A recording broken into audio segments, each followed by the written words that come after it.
Chers amis, bonjour, Moussa Hachem, Nassim Nassim Bechol Massiadi, donc ce cours sera Bezat Hachem pour un mérite pour le clan Israël.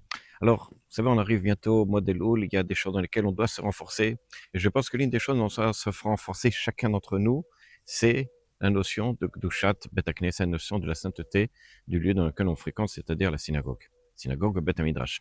Je vais vous raconter une histoire qui s'est passée dans la ville de Poznan, comme ça c'est rapporté dans les Sfarim, qui est évidemment en Pologne. À l'époque, il y avait le Rav de la ville qui était Rav Katz.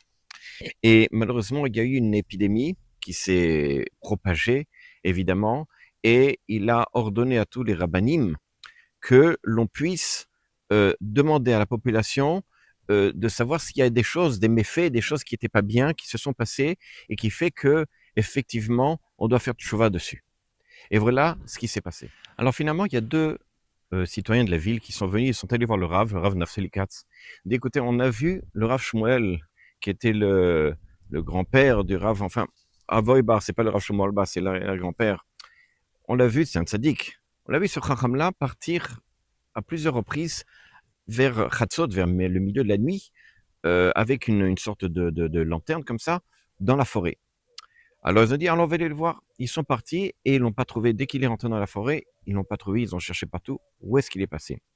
Le Rav Naftali, il a dit, bon, il faut qu'on retourne et qu'on voit exactement qu'est-ce qui se passe. Alors finalement, Rav Naftali Katz, il a dit, bon, on va essayer d'organiser ce soir de telle façon que l'on puisse aller derrière lui et voir exactement qu'est-ce qui se passe. Et c'est ce qu'ils ont fait. Et en fait, ils ont vu que Rav Shmuel, Aurebar, Zatzal, il arrivait à un certain endroit dans la forêt, il éteignait la lampe et il se mettait à pleurer sur, en fait, il faisait le tikkun chatzot sur le Khorban, sur la destruction du temple. Là, à ce moment-là, ils entendent une deuxième voix, ils se disent, mais quelle est cette deuxième voix? Qui est avec lui? C'est pas possible, on n'a vu qu'une seule personne. Et là, c'était assez intéressant parce que lorsque le Rav a fini, le Rav Naftali Katz s'est allé le voir. Rabbi, on a vu que vous étiez Raham, Tzaddik, etc.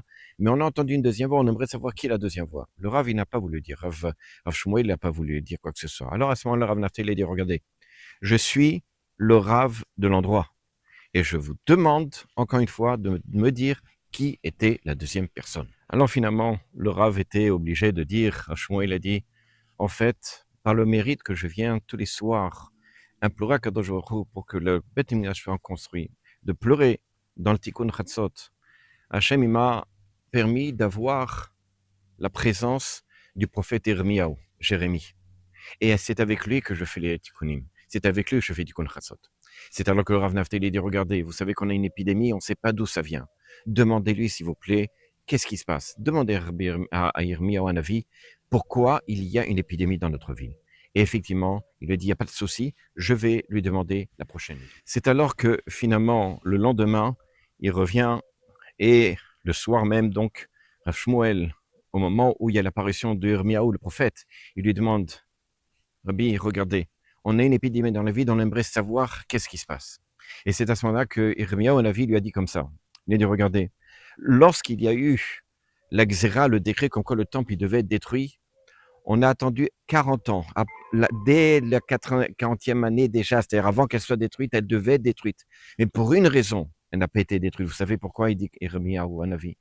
Il dit tout simplement parce que dans toutes les synagogues, on respectait cet endroit et on ne parlait pas de choses profanes. Et c'est la raison pour laquelle, pendant 40 ans, alors qu'il y avait déjà le décret sur le Beth Amikdash, il n'a pas été détruit. Mais au moment où on commençait les gens à parler des choses profanes, le décret est tombé et malheureusement le temple a été détruit. C'est comme ça que Rav Naftali Katz, il a compris le message et il a réuni toute la ville. Il a dit, voilà ce que j'ai appris de Rabbi Shmuel au nom du prophète Yirmiyahu. Et c'est comme ça qu'ils ont fait tchouva. Et à l'instant où les gens ont pris conscience, ont fait tchouva, l'épidémie s'est arrêtée. À bientôt.